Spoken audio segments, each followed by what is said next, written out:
Well, it's that time again. Time to talk about another iceberg. And this one, well, it will probably cause an existential crisis in you. Because we will be talking about end of the world scenarios. Everyone's favorite childhood fear. I'm pretty sure everyone remembers when back in 2012 everyone thought the world was gonna end due to the Mayan calendar ending on that date. Behold, the end is coming. Evidence. A brick discovered in the ancient Mayan ruins of Camalcalco. And then everyone took the chance to blow it out of proportion. During 2012, I was very afraid of that, as I really thought it was gonna happen. Yeah, back then I was really a dumb kid. And what didn't help was the 2012 movie. I think you guys know about the movie, as it has some pretty good destruction scenes, but not that much of a good story. For some reason, I thought Nicolas Cage was in that movie, but he isn't.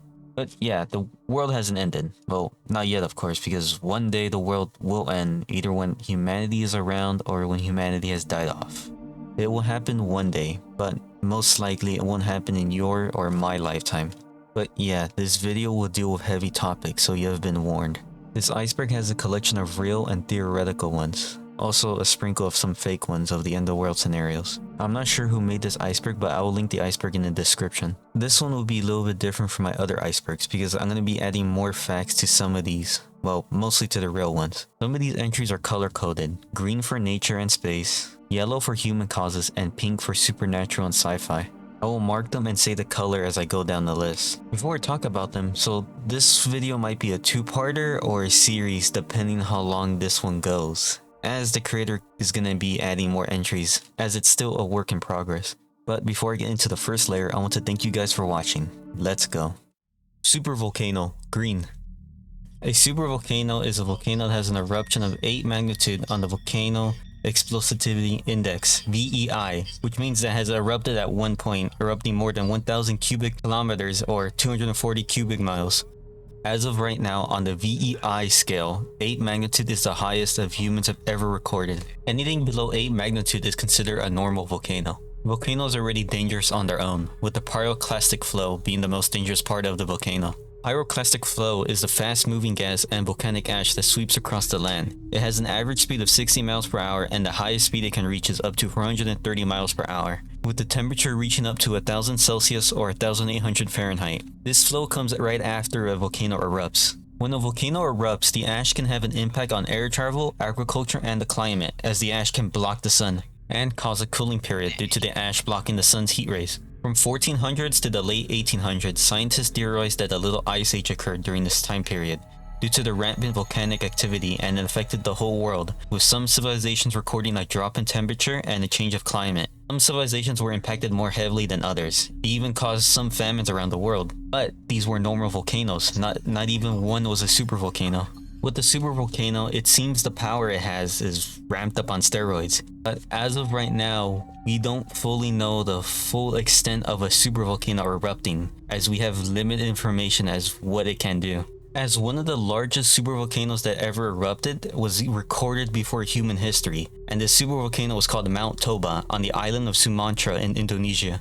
This eruption happened 74,000 years ago. It is theorized that this eruption caused a volcanic winter and caused a near extinction event for humanity, as it severely reduced the human population. And around this time, there was only a couple thousand of humans. Also, it caused a global cooling period which lasted for thousands of years. The reason we know about this eruption is due to the potassium-argon dating, which is similar to carbon dating, as you could look at the isotope decay of that element. But this volcanic eruption is one of the largest in Earth's history. But I think that will probably change as technology is getting better and detecting old eruptions. But back to recorded human history, as we don't know how much explosive force of this supervolcano gave out. From now on from this entry, I'll be using TNT as a unit of measurement of explosive force. In 1815, in Indonesia, on the island of West Nusa Tenggara, excuse my mispronunciation, Mount Tambora erupted. It killed around 100,000 people. And after the next year after it erupted, it caused the year of no summer in 1816. Around the world, there were reports of crop failure and famines in some areas. But the way of how a volcano erupts and affects the world was not widely known during this time, and we don't know how much TNT was released. But the eruption of Mount Tambora in 1815 is known as the largest eruption in human recorded history. One volcano famous for its eruption is Krakatoa, and for that one, we know how much TNT was released. It was 200 megatons of TNT.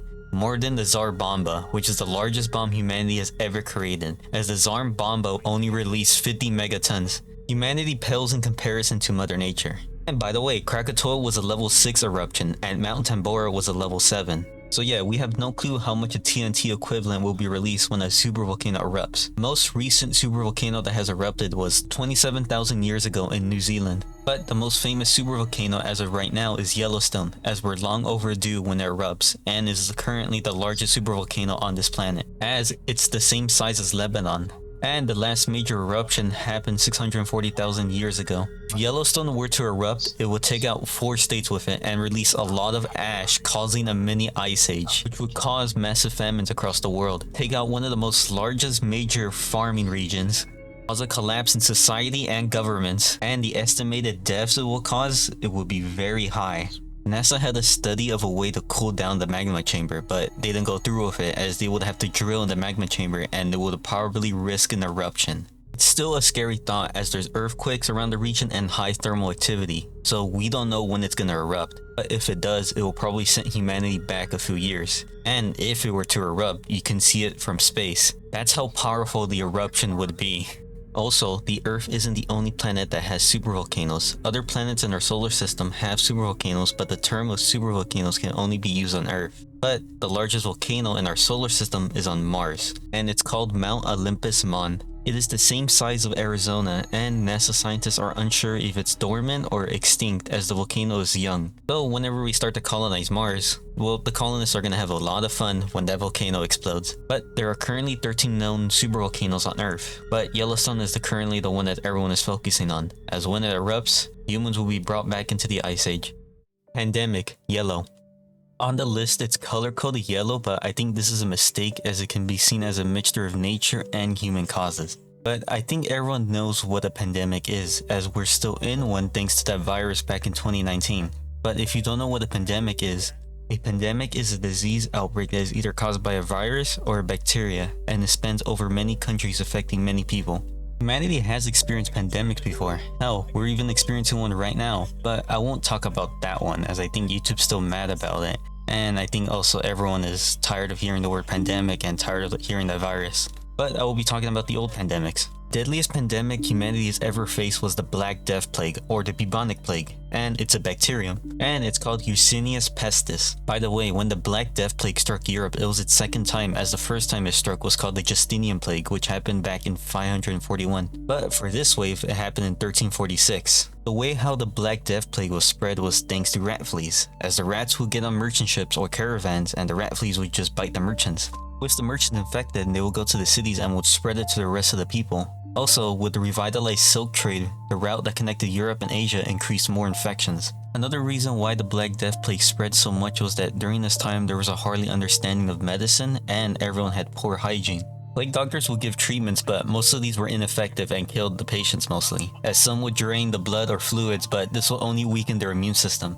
Also, another interesting way how the Black Death Plague was spread was the Mongols. The Mongols would throw plague-ridden bodies over the castles during sieges, causing outbreaks. So yeah, the Mongols used biological warfare, and that was back then.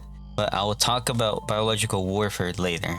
Today's modern biological warfare is much scarier. However, it is believed that the Black Death Plague killed around 40% to 60% of the European population. In turn, killed more than 25 million people. You can see some paintings during this time of how the people felt during this time. As they saw it, it was the end of the world. Their neighbors would have black boils and would wind up dead the next day. Many Europeans thought the apocalypse was upon them, but we had no clue how the Black Death Plague stopped. But it probably had to do with the people surviving from the plague and having immunity to it, and the immunity will be spread to future generations. Also, not only did it affect Europe, but it also affected North Africa and Asia, but it mostly affected Europe. By the way, this plague struck when humanity even reached 1 billion in population, as the human population during this time was around 400 million. Experts today said that if the world during the 13th century had today's modern way of transportation, the Black Death Plague could have killed more. Overall, the Black Death Plague killed over 200 million people with all the outbreaks combined. And it still affects to this day with some parts in Africa. But overall, thanks to medical advances, we can counter the bubonic plague with antibiotics. But the deadliest virus we ever had was the Spanish flu back in 1918, as it was a type of influenza, specifically the H1N1A type, as it was a subtype of the swine flu. It is estimated that the Spanish flu infected 500 million people. Overall, this was thanks to the Great War as it occurred during the war, but the spread of the virus was widely centered except for one European country, Spain, as Spain was one of the first ones to report about it without any censorship, and that is why the reason it was called the Spanish flu. Thanks to the war ending, many soldiers would bring the virus back home, which made it spread even more. The Spanish flu was deadly due to cytokine storm, which causes the immune system to be overwhelmed as it causes white blood cells to attack other parts of the body. This is due to the cytokine being a message in the body that can attack foreign threats in the body. But due to it being overwhelmed, it causes white blood cells to attack every other part of the body. It is widely accepted that the Spanish flu killed over 25 to 50 million people, but some estimated ranges around from 17 to 100 million. But this was a scary plague because when it first hit, it mostly killed young people. But the thing with viruses is that they can randomly mutate, either they can stop being harmful or mutate into something deadlier. But those two plagues are natural ones. I haven't even touched the subject on superbugs or man-made viruses. But a man-made virus or bacteria can certainly cause an end of the world scenario, as when we try to mess with Mother Nature, it comes back to bite us in the ass. Because with natural plagues, it's hard for it to cause an end of the world scenario. Well, in a sense, because yeah, it can kill off a majority of the population, but there will still be survivors who are immune to the virus. But I guess you could say it'll kill mostly highly skilled people, but that really wouldn't cause an end of the world scenario because given humanity, we'll just bounce right back up. It will be hard, but humanity's faced harsher challenges before. Given a man-made virus, well, that one will be difficult to go against. But remember, most man-made viruses are made in a lab in a controlled environment, but due to human error, they can escape the lab. But the most dangerous ones are military-made ones. Anthrax, one of the most infamous biological weapons, has either been used by the government or a terrorist organization. Anthrax is a bacterium, and has different ways of being deployed. One where you inhale it, one where you eat it, and another one where it enters your cuts. Anthrax has been used before as it caused a massive scare in the 2000s as anthrax would be delivered in the mail against political people and news organizations. But the thing is that anthrax doesn't spread. You can only attack only one person with the methods I just say when it's deployed. But an example of a man-made virus can be used is smallpox, as it can be heavily modified. As smallpox was declared eradicated back in the 1980s, but it still exists in some labs as it's still being used for testing. But it can be modified either by government or a terrorist organization and can make it highly drug resistant, as this goes for any manufactured virus that can be used. But given that fact, the chances are low if there's a possibility for a bio attack or even a bioterrorist attack. But it's still a scary thought because it can happen out of nowhere with no warning. Also, with a weaponized virus, it can get out of control quickly as they probably modify it to be very highly infectious, which in turn makes it a pandemic, and either it was modified to kill quickly or just heavily impact a person with severe symptoms. And if it were to be released, it would be harder to create a cure for it, as the way how it was manufactured would be highly drug resistant. Also remember, a virus can mutate. Well, that's another bag of worms that adds on to it.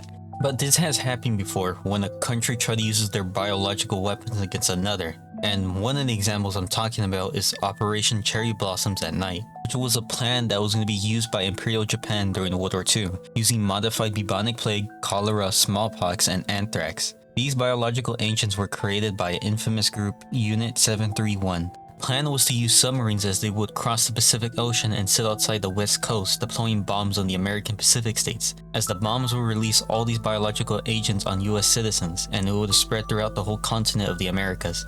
And this was a last resort plan, as Imperial Japan came up with it when they lost most of their territories. And this plan was devised in 1945 and was supposed to take in effect in August, but it didn't due to the atomic bombings of Hiroshima and Nagasaki, as Operation Cherry Blossom was supposed to take place on August 12th of 1945, while for the atomic bombings, they happened on August 9th and 6th. However, it is unknown how effective this plan was going to be, as the bombs had fleas in them, and this was during the time when Japan's resources were very spread thin. And of course, later on the years, the Americans and the Soviets experimented with biological weapons as a last resort if things got too heated, but that war never came.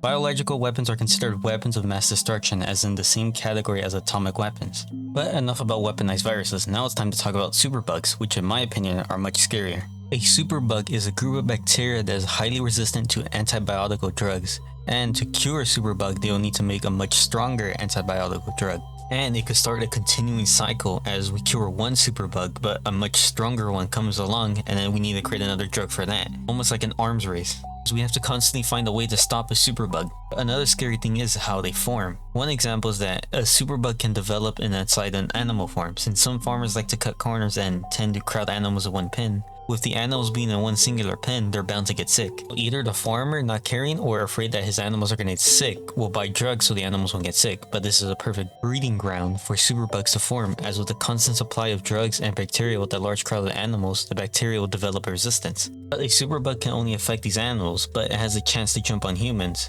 And with it already being highly drug resistant, we're gonna have a tough time combating against it. There are known superbugs going on right now. One is called MRSA, and is quite the concern. Well, I found a PDF file of all known superbugs from the CDC, and there's quite a lot of superbugs. I'll only list the MRSA one, as I think I spent a long time talking on this entry. But yeah, if you want to see the rest, I'll have a link in the description with my other sources for each entry. But yeah, the superbugs can be very alarming, as they can happen out of nowhere, and will need a large response to combat them. Also remember, pandemics do not only affect humanity, as it's possible that a pandemic can wipe out an animal that we heavily rely on, like bees. But still, I think a pandemic causing an end of the world scenario is highly unlikely, as on this level, I think there's other ones that are more likely to kill off humanity. Or if a pandemic happens, you could try living in Iceland or New Zealand. Sun death. Green. The one that mostly scared everyone as a kid. Sun death. But you don't have to worry about this one, as the sun would die out in 5 billion years. Which means most likely humanity has died off or ventured off into the stars, colonizing other planets and leaving Earth behind. I'm trying to be optimistic with the last one. But either that, humanity has died or evolved into something we have no clue of or can't comprehend. And anyone living right now would never experience the sun dying, so there's nothing to be scared about it. But it is a little sad that our sun and planet will die. But everything must come to an end, as our sun, which is 4.6 billion years old, will go in the process of dying out. As this goes for all stars in our universe. They too will die. The sun is comprised of hydrogen and helium, just like any other star. There are two ways of how a star forms, as it's born out of a nebula. Depending on the mass, they can have a low mass star or a high mass star. As the star burns all its fuel... Oh wait, I forgot the energy source of a star. The way a star produces energy is a fusion reaction, as the atoms are combining to make a large mass. But the hydrogen in the core of the star converts into helium. But the hydrogen can begin to run out, but it's a very long process, as it can take billions of years. But it depends on the age of the star, and as the star starts to cool down, the hydrogen begins to run out. Then the star core becomes more unstable and contracts, causing the star to expand and begin to glow red. The star now is in the red giant phase and will keep expanding till it hits its next stage. But this will happen to our star. It will hit its red giant phase and expand. By the time this happens, all life on Earth has already died. Either when the sun starts to die as it expands, or it's in a process of dying. As the heat from the sun will make Earth uninhabitable, turning it into a massive desert devoid of anything. But that's not only it. As the sun expands, it will engulf Mercury, Venus, and finally Earth. But as the sun engulfs the 3 planets, it will collapse in on itself, becoming a white dwarf star. This is due to our sun not being a large mass star, as large mass stars are able to supernova. But our sun is a small mass star, and will only become a white dwarf star, and in another billions of years the sun will finally die, as its light will be snuffed out. But anytime soon, no, our sun will not die. But still, scientists fully confirm that our star will die, but they are unsure when it's an exact time frame when it will. But the time frame is very far in the future. Because if it were to happen in our lifetime, we really have to be really unlucky. Like really unlucky. But since I'm already on the topic on sun death, I see on the list that there isn't any list of supernovas except for gamma ray bursts, but that's a whole different thing. But anyways, a supernova happens when a large mass star is dying. With a supernova, it is essentially a star exploding. As it explodes, it releases a massive light wave, and it starts to bleed into space with all the energy released. And if any planet is caught in that wave of energy, that planet will be engulfed in flames. Also, depending on the size of the star, the range of a supernova can take up a sizable amount of a galaxy, well, a certain section of a galaxy. Like for an example, Betelgeuse, one of the largest stars in the universe, as of right now. If it were to supernova, I think it could take up a certain region of our galaxy. But, like again, you don't have to worry about this, since there are no stars nearby us that are gonna go supernova. Even if a star nearby us were to go supernova, it will take light years. So it will take millions of years to reach us. And again, like earlier, humanity will be probably all dead before this happens. Remember, light years take us a very long time to reach us. Like, some supernovas we see in the sky, it already happened a long time ago and it's just barely reaching us, as light takes a very long time to reach us, anything that's outside our solar system. But these supernovas, we're able to see them at a safe distance. But yes, if a supernova were to happen to next to us, it could wipe out all life on Earth, but this is very highly unlikely. But the sun death will happen, but billions years ago, so don't worry about this. Global anarchy, yellow. Global anarchy is a term that refers to all governments around the world collapsing and society collapsing, which leaves the world into a lawless order, with people making up their own rules and things doing their own way. With society collapsing, there are no police, no medical services, and no fire services, and it is up to the people to do their own thing. Since a lot of people rely on others, well, in the first week of global anarchy, many people will die, especially the weak, sick, and old, and the young. Afterwards too, food supply will go down and will drive the world into a constant fight for survival. Almost like a huge warlord era. For global anarchy to happen, we will need to lose a valuable resource or have a massive loss in resources. But I think the most resource that will cause global anarchy is oil, as still today we're still heavily reliant on oil for energy use. Even though we have alternate energy sources, but we're still in the process of changing over to them. Back then there were so many oil scares, as there was a lingering fear that oil was going to be loose forever. But thanks to fracking, we were able to find untapped oil deposits. Thanks to this new technology, it added more time for us to be able to switch to a new renewable energy source. And anytime soon, oil deposits are not going to run out. Thanks to the oil crisis we had, many countries learned to not be heavily reliant on oil and are wisely changing over, but it's still a slow process. But in the end, they can make it go quick if they just switch to nuclear energy, but that's a whole nother topic I'm not going to get into. Oil is not one of the resources that will make us go into global anarchy. It can be also water, and I'm talking about drinking water, as 97.5% of water is not drinkable to us, and there's only 0.5% of drinking water. But in a state of global anarchy, it could lead to many things like nuclear warfare, as countries that lose resources would try to fight over each other to get that last resources as a last-ditch effort. And it would just be adding more onto the chaos. Global anarchy, although kind of not realistic, is still a possibility, as we're still at a risk of losing majority resources. But it wouldn't ever get that serious, as governments are being cautious about these types of resources of running out, as they're taking steps and plans if an event were to happen, and they will be able to ration these resources. But yeah, if this were to happen, well, I guess some post-apocalyptic fans will be happy as they can finally recreate Mad Max. But most likely, global anarchy won't happen in our lifetime. Well, I hope. Deep Impact Event, green. Deep Impact Event, and I'm not talking about the Michael Bay movie. But anyways, a deep impact refers to an asteroid or a celestial body crashing into Earth, either destroying the Earth or just wiping out humanity altogether. I will get more in detail with the classification of asteroids, as I will be talking about their size, as there are many types of asteroids we get every day that hit the Earth, but most of them burn up in the atmosphere. These sizes tend to range below 10 meters or below 33 feet. But they cause no harm. Asteroids that range from 10 to 100 meters or 33 feet or 330 feet. These sizes of asteroids can cause damage to buildings or to land. Like for example the Tunguska event, which uprooted many trees, but this happened in the Siberian hinterlands and it caused only 3 deaths. The size of the Tunguska event meteor was around 130 feet or 39 meters, and it caused a lot of damage in the remote location. If it were to hit a city, it would have caused great catastrophe. The most recent meteor event we had, well, I think everyone remembers, it was back in 2013 when the meteor crashed in Russia and it was captured on camera. For that size of that meteor, it was around 18 meters or 59 feet. It caused significant damage, but a scary thing about these meteors is that they were probably bigger before entering the atmosphere, as when an asteroid is entering our atmosphere, it burns up and loses its size. But for these type of asteroids, they can wipe out cities or towns. The next size of asteroids is really alarming and can cause an extinction event, as the sizes range from more than 330 feet or 100 meters. These types of asteroids have struck the Earth before. It happened when the dinosaurs were around, as it happened 65 million years ago, and it may have been one of the causes that killed off the dinosaurs, as there were other extinction events. But once this meteor struck the Earth, it caused a massive earthquakes, tsunamis, lava tsunamis, and fires, and after the impact it may have caused the world to cool down. It wiped off 75% of life on the Earth, and if there were another meteor like this one that killed off the dinosaurs, it will wipe off humanity. The size of this meteor is believed to be 10 to 15 kilometers long, but the largest asteroid they have ever discovered is Ceres, as it has the size of 940,000 meters, and if it were to crash into the Earth, it will definitely wipe off life off the Earth, and it will take a long time for life to come back. But an asteroid of Ceres size is highly unlikely to hit the Earth, and the same goes for other types of large asteroids because it takes a long time for them to reach us. But still, there has been times where space agencies have missed counting asteroids hitting the Earth, as the total number we know of asteroids is 1.3 million.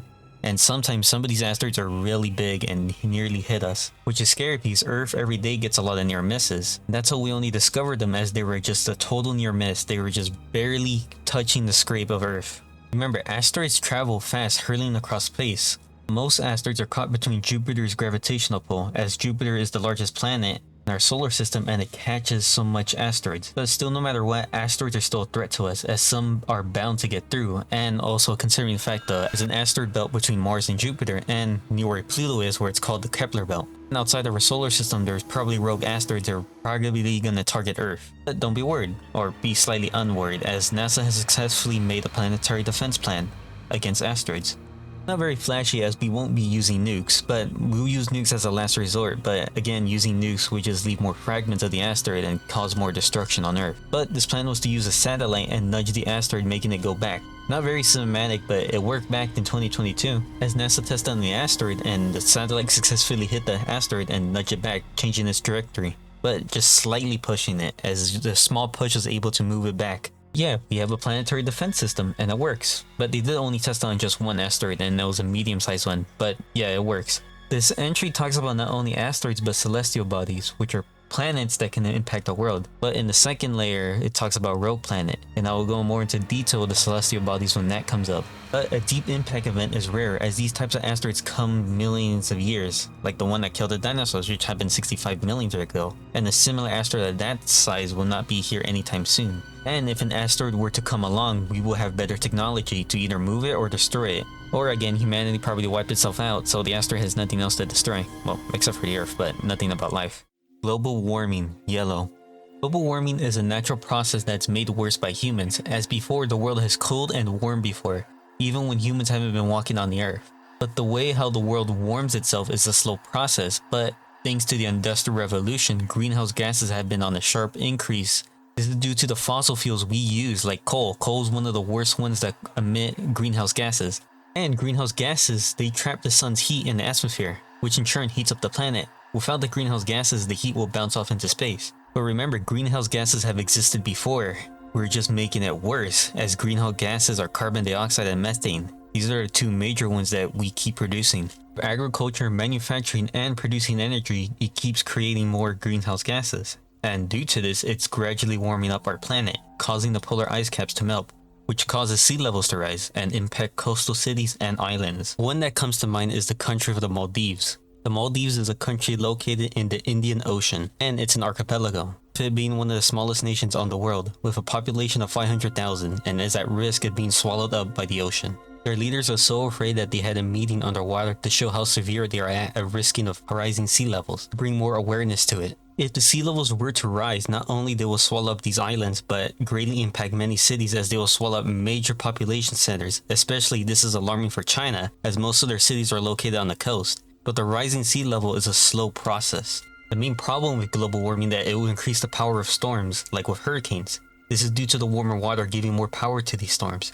Hurricanes, typhoons, and cyclones are already a big problem on their own, but with global warming, it would just increase their severity with more deaths and more damage. And due to the high increase of the severity of these storms, it can cause a migration of people moving away from the coast. It's not to say for poorer regions, which will get hit the hardest and will cause a humanitarian crisis or a refugee crisis. It's not only storms that will be affected, more wildfires and droughts will happen, as this is already happening with record-breaking wildfires happening every year, and droughts already affecting areas that are already at risk.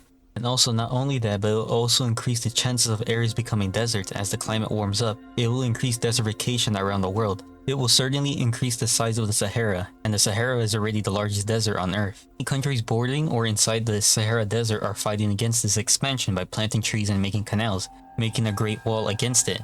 But of course, there might be a possibility of new deserts forming. It will also affect the food supply, as it will increase food insecurity. Also, it will kill off many animals, which will add more to the extinction list, which already doesn't really help, as we're in an extinction event right now, as humans are the ones causing it. But with global warming, it will not destroy the planet, it will only kill us.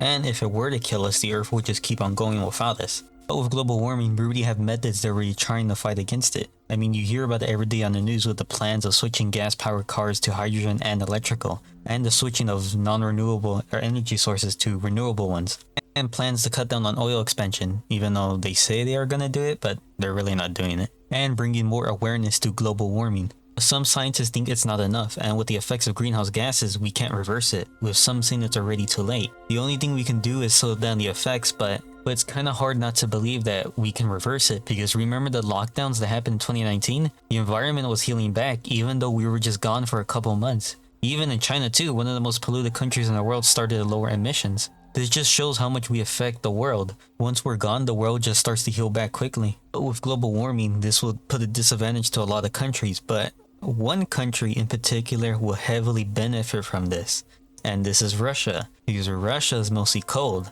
and most of its land is vacant due to the coldness. With global warming, it will help make the Siberian wilderness livable. This will benefit Russia. But with the war going on right now, I think we won't have to worry about that much. But still, it would give a significant advantage for Russia, as Russia would finally achieve their old global policy, getting warmer waters, as they have been trying for many years. With this realization, many countries would join in more on the global warming, as this would significantly increase the power of Russia. Even in the end, global warming is a very slow process, and would make life uncomfortable for us. But given our track record, I think we'll just adapt to it and remain oblivious to global warming.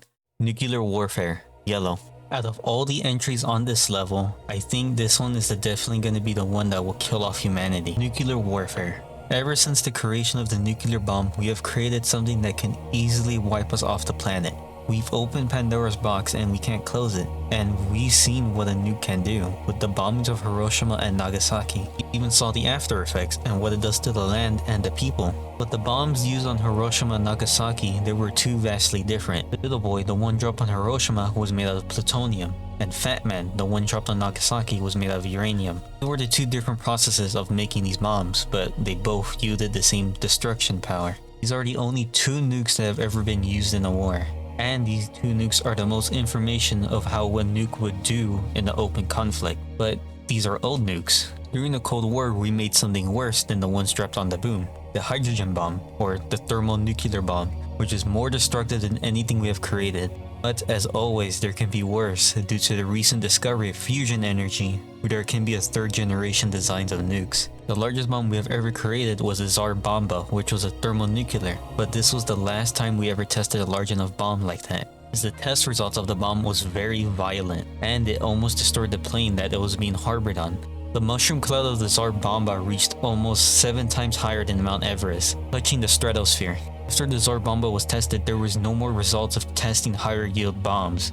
This test went too far, as 2 years later, after the test was done, the USA and Soviet Union signed treaties. But America comes in second with the second largest bomb, Castle Bravo. But it doesn't even compare to the Tsar Bomba. And that was why the reason the Soviets tested the Tsar Bomba, as throughout the Cold War, it was just showing off who had the best nuclear power. And Russia won that. Even when America was the only superpower that had nukes, they didn't want anyone else to have them. Not even giving their own technology to Britain, even though Britain helped during the Manhattan Project.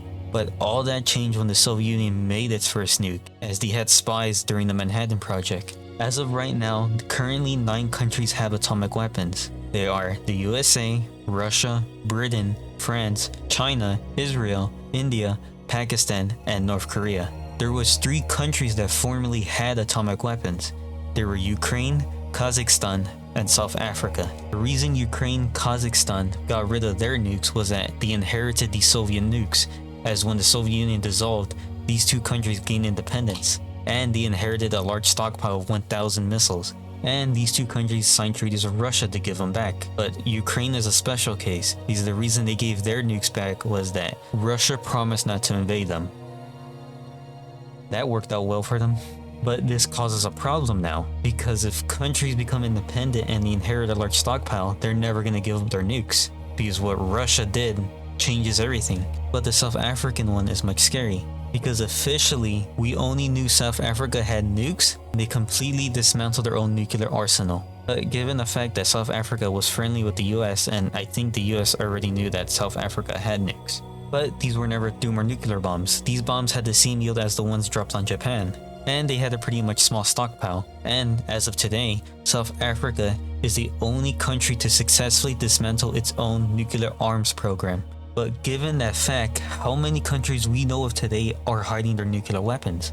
Even though these countries may never yield a thermonuclear bomb, they still pose a threat, like North Korea, as North Korea developed ICBMs, intercontinental ballistic missiles, and they have a high range, and these are the most modern missiles we have for nukes. The most nuclear missiles I find scary is the MIRVs, multiple independently targetable re-entry vehicle, as these can hold up to 8 nuclear warheads. When it's about to hit its target, all the nuclear warheads separate. But back to the South Africa thing, because they almost got caught testing nuclear weapons. Some certain countries weren't fully sure it was them, and this incident was called the Vela incident. I will do a deep dive video on this later, same goes with the 2 largest nukes in history. The current nuclear stockpile is 12,512, with Russia having the most with 5,800, the USA with the second highest, 5,200, then it goes to China having 410, France with 290, Britain with 225, Pakistan 170, India with 164, Israel and North Korea are unknown, as they haven't estimated numbers for their stockpile.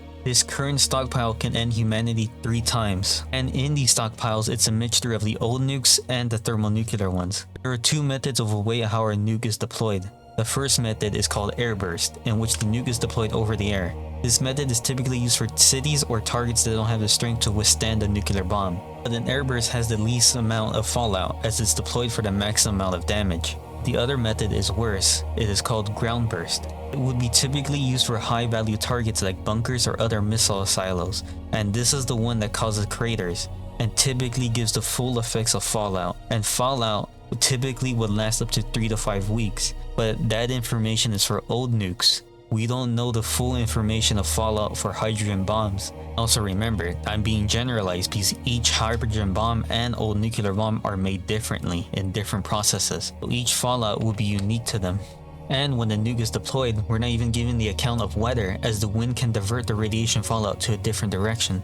And it will have permanent effects on the environment, as it can poison the soil. But again, this is with one nuke. We don't fully know what would happen if an all-out nuclear war would happen. In terms of fallout, some areas would be hit the hardest while others won't. And these are multiple nukes, so the fallout would just pile on.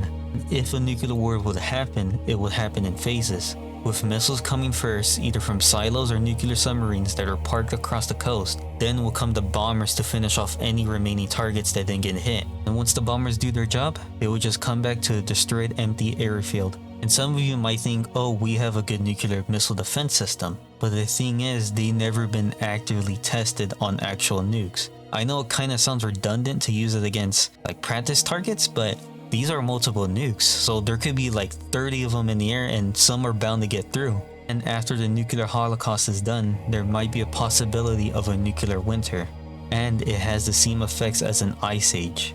Food supply would drastically decrease as the most fertile lands are either irradiated or destroyed, and this will mostly affect the world as some areas heavily rely on food trading. Either in the nuclear war, it will drastically impact the northern hemisphere, as mostly all the nuclear powers sit on the northern hemisphere. It's possible that some countries in the southern hemisphere might get hit. And it's another possibility that the winds can pick up the radiation and bring it down to the southern hemisphere, and would add on more to the anarchy to the government that survived the nuclear war, and there might be a possibility they could collapse or new wars might start. Given the radiation storms, the lack of food supply, nuclear winter, and major areas left uninhabited by the bomb's radiation could possibly make us extinct. And like with global warming, the Earth has faced harsher extinction events, and life will come back without us. Or the nuclear bombs render Earth into a tomb world, but that one's more unrealistic. So out of all the end of the world scenarios on this list, this one seems the most likely and the most realistic,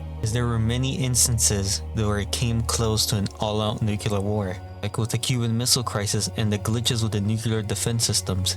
It has been narrowly close. Even today, it's still a threat, and with global tensions rising, nuclear treaties expiring, and nuclear testing coming back, it seems we are heading into a new Cold War, and nuclear warfare is itching more closer. Given all these facts, we can hope that leaders know what would happen if someone pushes the button, as it will be mutually assured destruction, and nobody will win. Just like the 1980s movie War Games, the quote, "When the computer simulates all-out nuclear war, trying to find out what strategies to use to fully win an all-out war." but nothing.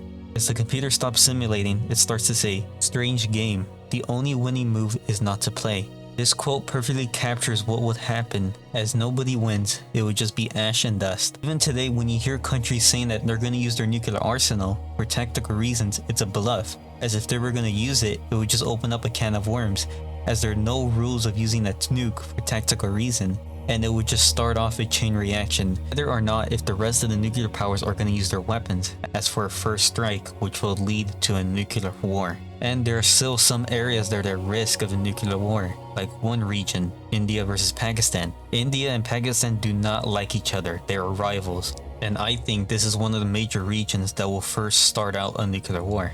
Given a realistic sense, we're gonna have to live with these nuclear bombs, as no country would ever disarm themselves. All we can do is hope that no leader is mad enough to push the button. But like I'll say again, this is a scary thought, as these leaders hang the world in a thread. And I'll say it again, out of all the ones on this level, and the rest on the list, even though I haven't gotten to research them yet, I believe this is the most realistic one, and it will happen. But hopefully not in our lifetime or ever. This one, in my opinion, is the most bleak one out of all of them. If you made it to the end of the video, thank you. And also, I'm very sorry if this video scared you, but you don't have to worry, because everyone at their one point in their life went through this scare. The scare of the world ending. So you're not alone. But I hope you guys learned something cool. But this is just part 1. And the surface level. The rest will be coming out later, as I will make every iceberg every 3rd upload. But 2 of my next videos will be normal videos. And well, my Lethal Company video is doing good, so I'm gonna do another video on Lethal Company. But after that, I'm gonna be doing a review on the King Kong game that came out from last year. I know I'm late to the party for that one, but I did promise to do a video on that. And after that, there will be the second part of this iceberg. Look out for those videos. But I think this video has drawn out too long, so I will see you guys in the next video. This is Mazer Argo, signing out.